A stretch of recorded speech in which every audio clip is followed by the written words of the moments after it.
Bagaimana Napoleon sang arsitek takdir sejarah, satu detail kecil mengubah semuanya. Bagian dua lapisan berikutnya mengubah arah cerita. Pertanyaan yang tak pernah terjawab, bagaimana seorang jenderal yang menguasai Eropa dengan kecepatan kilat justru meninggalkan warisan yang lebih besar di bawah tanah daripada di medan perang. Tahun 1805 bukan hanya tentang Austerlitz. Ini adalah titik di mana Napoleon memulai proyek yang tak pernah terungkap dalam sejarah militer. Rahasia yang tak pernah diketahui, ketika Napoleon mengalahkan Austria di Austerlitz, ia tidak hanya mengamankan kemenangan, ia juga mengalihkan ribuan tentara dan insinyur ke proyek yang tak terduga. Tidak untuk membangun benteng, melainkan untuk membangun jaringan komunikasi bawah tanah yang akan mengubah cara Eropa berkomunikasi selama abad 19 ini. Bukan sekadar infrastruktur, ini adalah peta kekuasaan baru yang ditulis dengan besi dan tanah liat. Tiga bagian yang sering terlewat adalah ini, konflik yang tak terlihat. Ketika para jenderal meminta alasan mengapa pasukan dialihkan dari medan perang ke proyek rahasia ini, Napoleon hanya menjawab, kemenangan hanya sementara. Yang abadi adalah yang tak terlihat.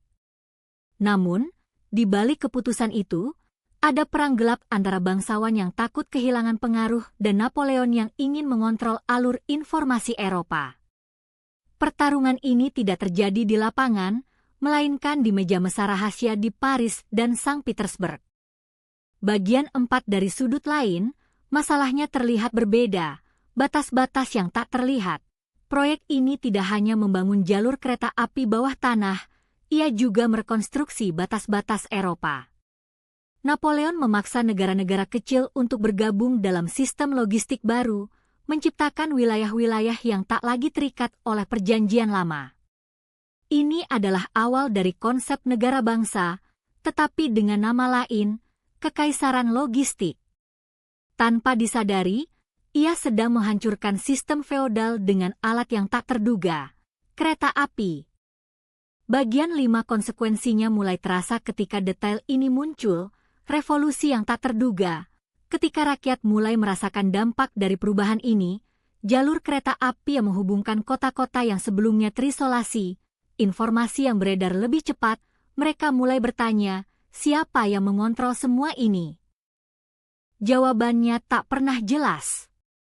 Namun, di balik kerusakan ekonomi dan ketidakstabilan politik, ada satu hal yang pasti, Napoleon telah membuka pintu bagi era baru, di mana informasi bukan lagi milik bangsawan, melainkan milik semua. Bagian 6 di balik fakta itu, ada tekanan yang lebih besar, legasi yang tak terlihat. Hari ini, ketika kita melihat peta Eropa dengan jalur kereta api yang menghubungkan kota-kota, atau melihat bagaimana informasi menyebar dalam detik-detik, kita sedang melihat warisan Napoleon yang tak pernah diakui. Ia tidak hanya mengubah perang, ia mengubah cara manusia berkomunikasi, berdagang, dan berpikir. Dan semua itu dimulai dari satu keputusan di tahun 1805, mengalihkan pasukan dari medan perang ke bawah tanah.